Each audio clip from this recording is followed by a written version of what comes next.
শুধু নয় ধাঁধা, সঙ্গে অনেক তথ্য, একমাত্র লেটস গো চ্যানেলে। Let's go. এটি একটি বিখ্যাত পর্যটন স্থলের ছবি। আপনাকে বলতে হবে ছবিটি কোন জায়গার। এখানে 4টি হিন্টস দেওয়া হবে। ছবি ও হিন্টসগুলি দেখে আপনাকে বলতে হবে এই ছবিটি কোন জায়গার। প্রথম হিন্টস। এটি ভারতের উত্তর ভাগে অবস্থিত। দ্বিতীয় হিন্টস। মূল শব্দে 3টি অক্ষর আছে। তৃতীয় হিন্টস। বাহাই সম্প্রদায়ের সাথে যুক্ত। চতুর্থ হিন্টস। একটি ফুলের সাথে সম্পর্ক আছে। আপনার লাইক, শেয়ার, কমেন্ট আমাদের এই ধরনের ধাঁধার ভিডিও তৈরি করতে উৎসাহ দেবে। আপনার সময় শুরু হচ্ছে এখন।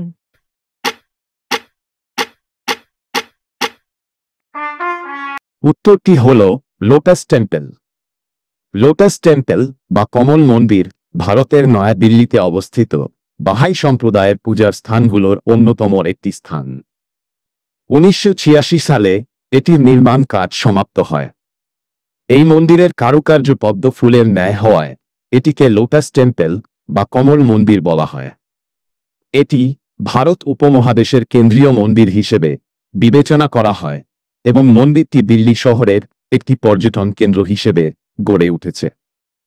স্থাপত্যশৈলীতে কমল মন্দির অসংখ্য পুরস্কার অর্জন করেছে এবং বিভিন্ন পত্রিকা ও সাময়িকীতে এই মন্দিরের উপর শতাধিক বিশেষ নিবন্ধ প্রকাশিত হয়েছে। বাহাইদের অন্যান্য সকল মন্দিরের মতো কমল মন্দিরও জাতি, ধর্ম, বর্ণ নির্বিশেষে সকলের জন্য উন্মুক্ত করা হয়েছে। এই মন্দিরে 2500 মানুষের সংকলনের ব্যবস্থা রয়েছে।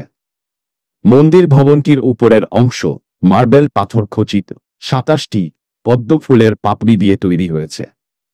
পাপড়িগুলো 3টি স্তরে বিভক্ত এবং প্রতিটি স্তরে 9টি করে পাপড়ি রয়েছে। মন্দিরের প্রধান কক্ষে 40 মিটারেরও বেশি উচ্চতা বিশিষ্ট 9টি দরজা রয়েছে। 2001 সালে প্রচারিত CNN-এর প্রতিবেদন অনুযায়ী লোটাস টেম্পল বা কমল মন্দির পৃথিবীর সর্বাধিক পরিভ্রমিত মন্দির।